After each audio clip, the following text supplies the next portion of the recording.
Água no leite de hoje é sobre a mentira. O apóstolo Paulo vai dizer lá no livro de Efésios 4, versículo 25. Por isso, deixando a mentira, fale cada um a verdade com seu próximo, porque somos membros uns dos outros. Mentira para alguns se torna mais conveniente, o caminho se torna aparentemente mais fácil. Mas as consequências da mentira, os resultados, são trágicos. Por isso o Senhor nos ensina a andarmos na verdade, e Ele é a verdade. Está lá no Evangelho de João 14, versículo 6. Respondeu-lhe Jesus: eu sou o caminho, a verdade e a vida, e ninguém vem ao Pai a não ser por mim.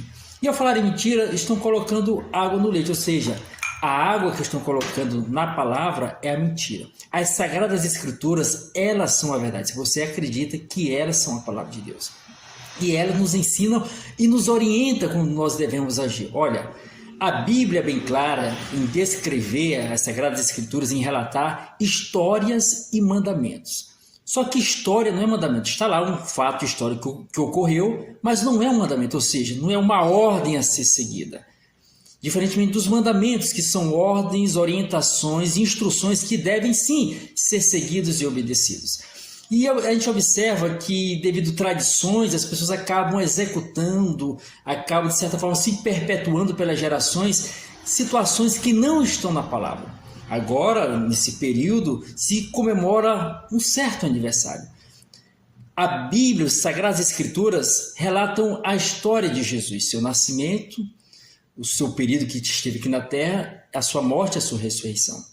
Só que as Sagradas Escrituras não mandam que a gente venha celebrar o nascimento de Jesus, muito menos a sua morte, porque o ápice, o apogeu está no propósito de Cristo, nele em si, a sua vinda a este mundo, que foi para nos resgatar do pecado, nos perdoar e nos dar uma nova oportunidade de reatarmos com Deus, reconciliarmos com o Senhor. Então, a finalidade é Cristo, é a salvação, é a restauração do homem. Por isso Jesus não deixou data marcada do seu nascimento, porque não é relevante. Eu devo lembrar e eu devo pensar em Jesus durante os 365 dias do ano. E no caso do ano bissexto, 366 dias.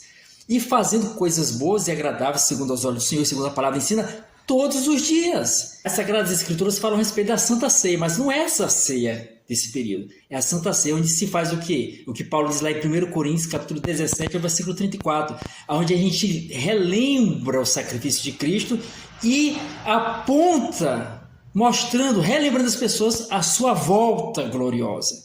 Que ele veio, sim, se sacrificou, mas regressará, voltará uma segunda vez. Essa sim é uma ordenança, a Santa Ceia. E aqueles que participam é aqueles que já tomaram a decisão de seguir a Cristo e estão vivendo piedosamente, seguindo seus mandamentos e os seus preceitos. Então nós temos que ter cuidado para não sermos aí levados a praticar a mentira. E a Bíblia já nos esclarece em Apocalipse 22, versículo 15, as Sagradas Escrituras dizem: fora ficam os cães, os feiticeiros, os impuros, os assassinos, os idólatras e todo aquele que ama e pratica mentira. Então, se você, de certa forma, acaba executando ou dando vazão a certas situações que são tradições, mas não estão inseridas na palavra de Deus como mandamentos e preceitos do Senhor, cuidado para não cair nesse laço e praticar a mentira. Já nos ensina o Senhor no Evangelho de João, capítulo 8, versículo 44, a parte B, que o diabo é o pai da mentira. Se o diabo é o pai da mentira, quem mente se torna o quê? Faça aí as suas conclusões. Então, Jesus está voltando, prepare-te.